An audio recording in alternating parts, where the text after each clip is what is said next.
Assalamualaikum warahmatullahi wabarakatuh. Halo semuanya, saya Dinda Karmelia. Saya adalah mahasiswa semester 2 Jakarta Global University dari program studi Teknik Industri dengan NIM 092024 090355. Video ini saya buat untuk memenuhi proyek ujian akhir semester saya di mata kuliah Pendidikan Kewarganegaraan yang diampu oleh dosen saya yang terhormat yaitu Bapak Yuki Triancik, SPDI, MPDI, ME. Pada kesempatan ini, saya akan mengajak kalian semua untuk menyelami lebih dalam sebuah topik fundamental yang menyentuh kehidupan kita setiap hari, yaitu hak dan kewajiban warga negara. Pernahkah kalian berpikir, mengapa kita semua mempunyai hak untuk bersuara atau punya kewajiban untuk membayar pajak? Di video ini, kita akan membahasnya secara lugas, menarik, dan pastinya relevan dengan kehidupan kita sebagai masyarakat Indonesia. Sudah siap? Mari kita mulai. Pembahasan yang utama yaitu apa itu hak dan kewajiban warga negara. Sebagai warga negara Indonesia, kita tidak hanya tinggal di negara ini, tetapi juga menjadi bagian aktif dari sistem yang ada. Kita memiliki dua hal penting yaitu hak dan kewajiban. Hak adalah sesuatu yang secara moral maupun hukum menjadi milik kita. Contohnya, hak untuk hidup, hak untuk mendapatkan pendidikan, dan hak atas perlindungan hukum.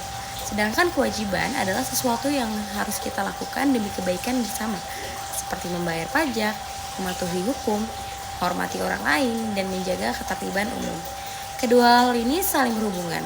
Hak tidak bisa ditegakkan tanpa adanya kewajiban, dan kewajiban tidak akan seimbang jika hak diabaikan.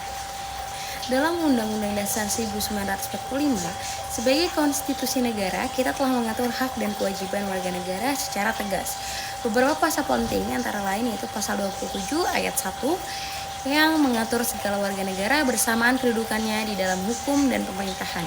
Pasal 28 menjelaskan tentang hak asasi manusia termasuk kebebasan beragama, berpendapat, dan sebagainya. Pasal 30, setiap warga negara berhak dan wajib ikut serta dalam upaya pembelaan negara. Pasal 31 menjamin hak setiap warga negara untuk memperoleh pendidikan. Contoh nyata dalam kehidupan sehari-hari, sebagai mahasiswa, kita berhak belajar dalam suasana yang kondusif, tapi juga wajib menaati peraturan kampus dan menghormati dosen serta teman-teman. Sebagai warga masyarakat, kita berhak mendapatkan rasa aman, tapi juga wajib menjaga ketertiban dan ikut serta dalam kegiatan lingkungan. Sebagai pengguna media sosial, kita berhak menyuarakan pendapat, tapi juga menjaga etika digital dan tidak menyebarkan berita bohong. Mengapa keseimbangan itu penting? Bayangkan kalau semua orang hanya menuntut hak tanpa melakukan kewajiban.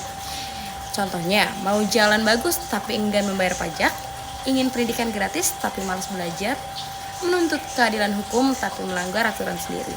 Tanpa keseimbangan ini, keadilan dan kemajuan tidak akan tercapai.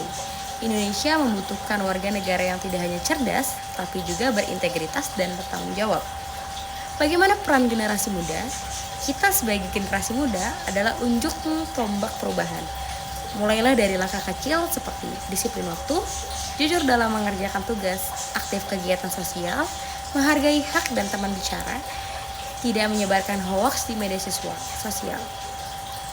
Langkah kecil ini bisa menjadi fondasi bagi Indonesia yang lebih baik. Baik, setelah penjelasan tadi, saya mempunyai beberapa pertanyaan reflektif untuk penonton. Sebelum saya akhiri video ini, ayo kita pikirkan bersama-sama. Yang pertama, sudahkah saya menjalankan kewajiban saya sebagai mahasiswa dan warga negara? Yang kedua, apakah saya cukup sadar bahwa setiap hak yang saya nikmati ada kewajiban di baliknya? Yang ketiga, jika semua orang melaksanakan kewajiban mereka, seperti apa kehidupan sosial di Indonesia?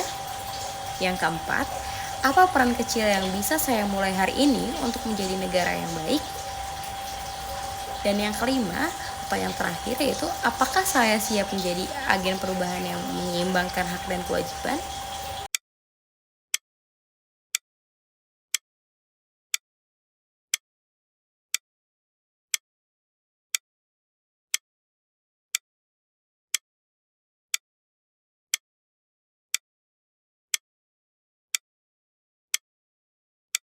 Baik, tadi saya sempat mengajak kalian untuk berpikir lewat 5 pertanyaan relatif, dan biar makin jelas, izinkan saya menjawab juga dari sudut pandang saya sebagai mahasiswa dan warga negara.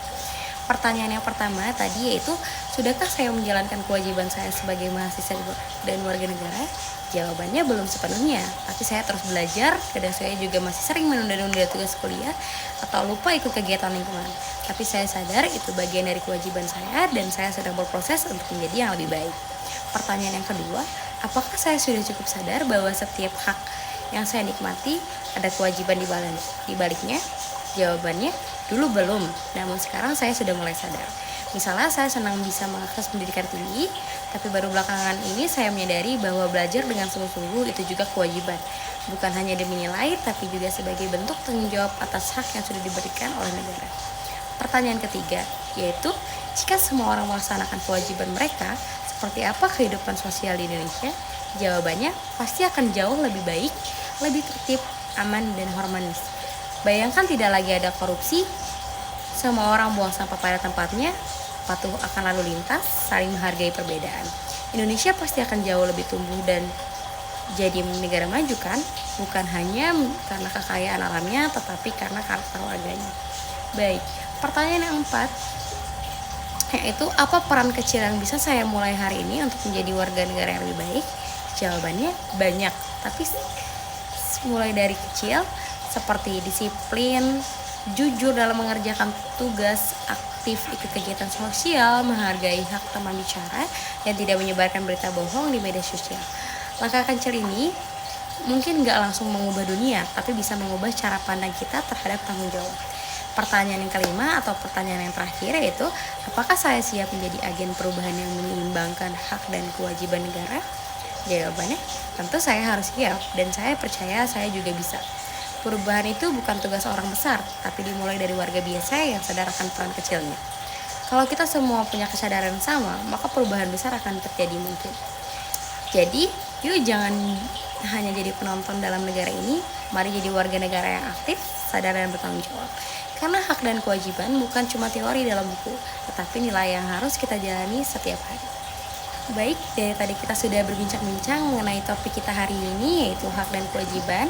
Terima kasih sudah menonton video ini sampai akhir. Semoga apa yang saya sampaikan bisa menambah wawasan untuk kita semua dan mendorong kita untuk menjadi pribadi yang lebih peduli terhadap hak dan kewajiban kita sebagai warga negara. Jangan lupa, hak tanpa kewajiban bisa menjadi egois, dan kewajiban tanpa hak adalah penindasan. Maka, mari kita jaga keduanya secara seimbang. Saya Dinda Karmelia, pamit undur diri. Wassalamualaikum warahmatullahi wabarakatuh.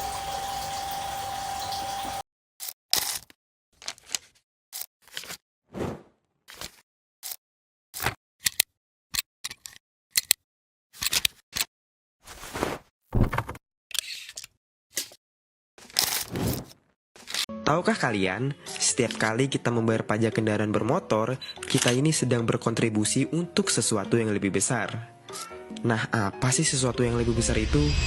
Jadi, pajak yang kita bayarkan menjadi sumber dana yang membantu pembangunan jalan raya, fasilitas umum, dan infrastruktur yang kita gunakan setiap hari. Dengan pajak, pemerintah bisa memperbaiki jalan yang berlubang, memperluas jalan, hingga membangun fasilitas kesehatan dan juga pendidikan. Ini semua untuk kenyamanan dan keselamatan kita. Nah, bukan hanya untuk pemerintah aja nih, tapi untuk kita semua. Setiap rupiah yang kita bayarkan kembali menjadi manfaat bagi masyarakat. Aku bangga sudah bayar pajak. Yuk kita sama-sama berkontribusi untuk Indonesia yang lebih baik. Indonesia tanah